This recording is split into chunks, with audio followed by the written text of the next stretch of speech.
Yad ellerde melül mahzun gezerken, gökyüzünde bulutları süzerken, kara kuşlar hayalimi bezerken, gönlüm düştü memleketin ağına, hasret kaldım bizim göllü bağına. Göllü bağın göllerinde çimerdik, harman vakti gelir geme binerdik, Tasalı Bekir'den korkar sinerdik. Rahmetlinin güneş doğsun yüzüne, ne heybetli görünürdü gözüme. Tut düşürür, damda bastık yapardık, bulamaca aluçalar katardık. Korkumuzdan bulutlara bakardık, yağmur gelir, bastık toplanır damdan. Anam derdi, ben usandım bu candan.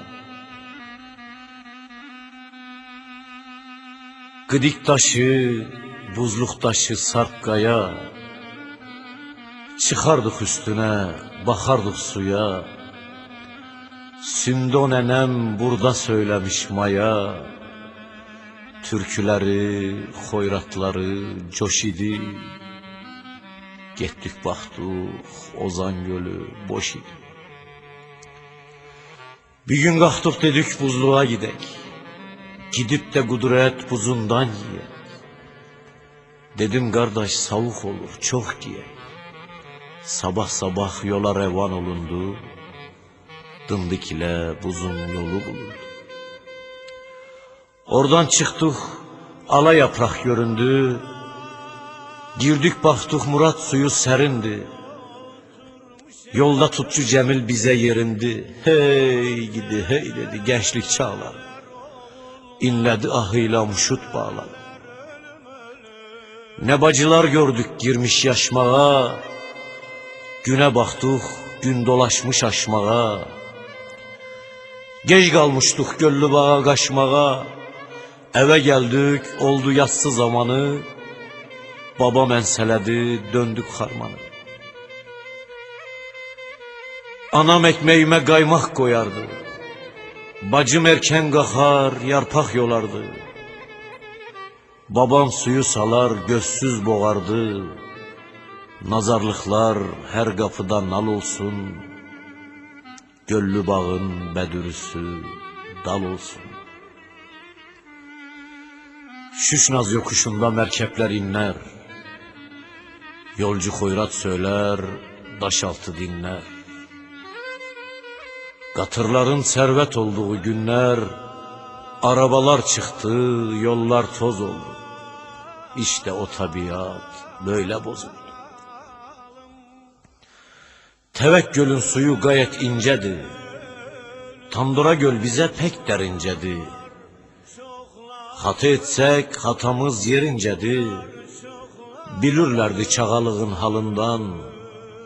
Çok şey aldım şirin göllü bağında. Sakkızlıkta kekli yavu yapardık, tek cevize gelir ceviz çırpardık. Koyunları tek tek göle atardık, ne temizdi göllü bağın yünleri. Gönül arar şimdi eski günleri. Orağımız kör alırsa bilerdik, terimizi kolumuzdan silerdik. Her orakta bereketi dilerdik. Anam derdi bir yağa iki ese, iki ese ölçeği kile kese. Fırtınada tipi olur sazaktan, sabahları keklük sesi buzaktan. Yarı gece it sesleri uzaktan, gelir gelir kulağıma giderdi. Karanlığı, korkuları yenerdi. Göllü bağım senin gönlün şen olsun, sende doğan gönüller pür şen olsun. Hasretliğin bağrımı deşen olsun, beni de bir hatırlayan olaydı. Olaydı da şu canımı alaydı. Yaralıyım, halım yaman, aman aman.